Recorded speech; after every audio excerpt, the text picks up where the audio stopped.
Sejam bem-vindos ao meu canal Entre Fantasmas e Memórias, eu sou a Grazi e aqui eu relato experiências inexplicáveis.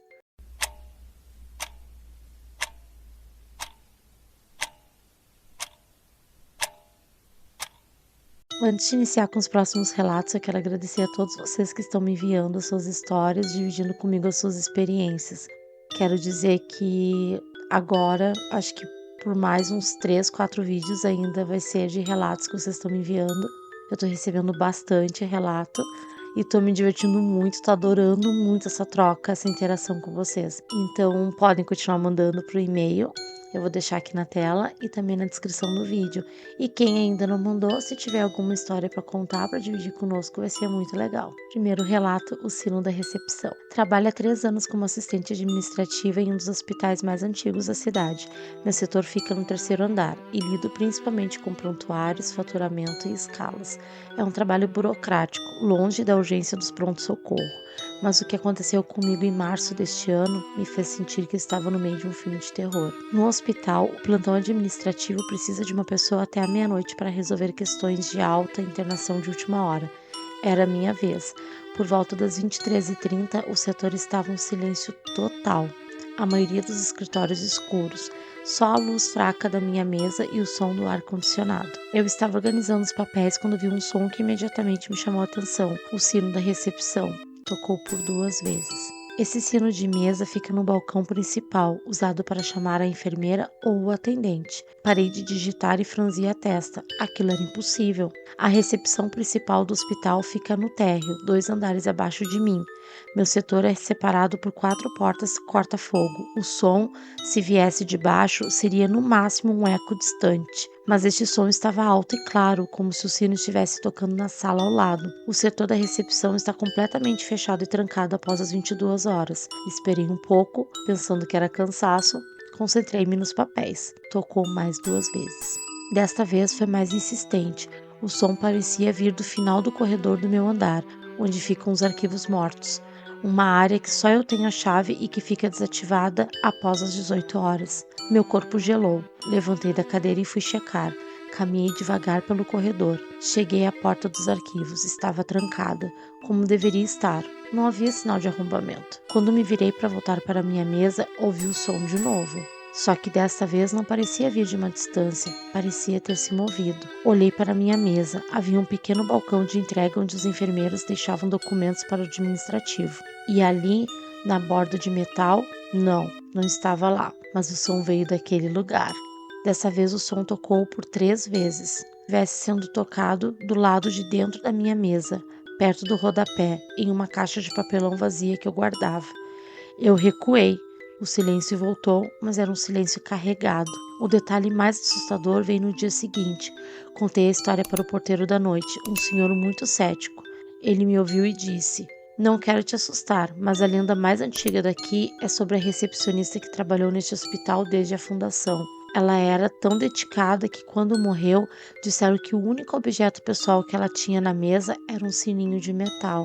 Dizem que em algumas madrugadas ela chama quando precisa de ajuda para algum paciente que partiu. Eu não sei o que era, Grazi. Se era recepcionista fantasma, um eco do sofrimento do hospital ou minha cabeça pregando peças, mas o som era real. E desde aquela noite eu sempre tento evitar o plantão da madrugada. Um abraço e parabéns pelo canal." Um grande abraço e muito obrigada pelo carinho. Segundo relato, a coisa no mato. Este fato aconteceu comigo lá pelos anos 80. Naquela época era comum que nos fins de semana organizássemos os famosos bailinhos de discoteca nas casas dos amigos. Era uma alegria só. Todos os sábados tínhamos festa e nos juntávamos à tarde para ajudar o amigo da vez a instalar os jogos de luz e som. Naquele sábado à noite, o bailinho seria na casa de um amigo que morava em um local mais afastado, uma região de mata, no pé do morro, que hoje é um conjunto habitacional. Estavam presentes mais ou menos umas 40 pessoas, com gente dançando dentro e fora da casa. Mas nem tudo eram flores, e às vezes aconteciam as brigas, geralmente por ciúmes de namorados ou namoradas. Lá pelas 2h30 da manhã, um desses entreveros aconteceu, e eu resolvi que, devido a toda aquela confusão, subiria o morro e fugiria pelo mato até sair do outro lado em um campo de futebol que era próximo de onde eu morava. O mato era muito fechado e o trajeto era morro acima. Pelo meio desse trecho, eu percebi que alguma coisa grande, que a princípio achei ser um cavalo ou uma vaca, me acompanhava a uma distância de 5 ou 7 metros dentro do mato fechado, na minha lateral direita. Então, parei, me abaixei para ver se conseguia identificar do que se tratava. Só que quando parei, aquilo também parou e não fez mais nenhum barulho, e assim foi por todo o percurso dentro daquele mato fechado. Inclusive, em uma das paradas, notei uma respiração muito pesada vinda desse bicho, o que parecia ser algo inteligente, por parecer saborear o meu pavor.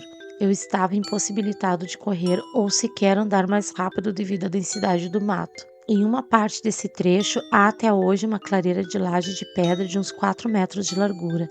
Atravessei aquela clareira e rapidamente juntei 2 pedras, com a intenção de jogar na direção daquilo que, ao passar por ali, ficaria finalmente visível. Abaixado, cansado e muito assustado, esperei alguns minutos, de olho naquela clareira, mas nada atravessou.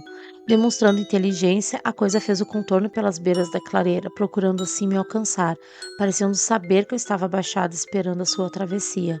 Não vou negar que estava apavorado. Disparei a correr, já que ali o capinzal e as moitas baixas me permitiam maior agilidade para alcançar o topo do morro, que na época tinha sido terraplanado e havia uma estrada recém-aberta para dar acesso a máquinas e caminhões.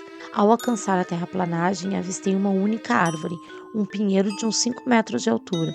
Por baixo dele, o chão era limpo e os primeiros galhos estavam a uma altura de mais ou menos 2,5 metros do solo. Passei correndo por debaixo do pinheiro e parei na outra extremidade da terraplanagem, onde finalmente tive a coragem de olhar para trás. E foi aí que vi uma coisa grande sobre o pinheiro, com a cabeça encostando nesses primeiros galhos. Não perdi tempo e disparei correndo naquela estrada lombo abaixo. No outro dia, contei a um amigo o que tinha acontecido e, por curiosidade, fomos lá ver se havia algum rastro ou alguma outra pista do que poderia ser aquilo. Só encontramos os meus rastros na terra planada e constamos à altura dos primeiros galhos do pinheiro. Até hoje, depois de 40 anos desse acontecimento, não sei o que seria aquela coisa que me perseguiu daquela forma, naquela noite, dentro daquele mato fechado. Então, gente, vocês têm alguma experiência parecida com essa? Ou sabe dizer o que poderia ser? Deixe aqui nos comentários que eu vou adorar ler. Muito obrigada por terem ficado até aqui. Por favor, continue curtindo, compartilhando e se inscrevam no canal. Beijos, tchau!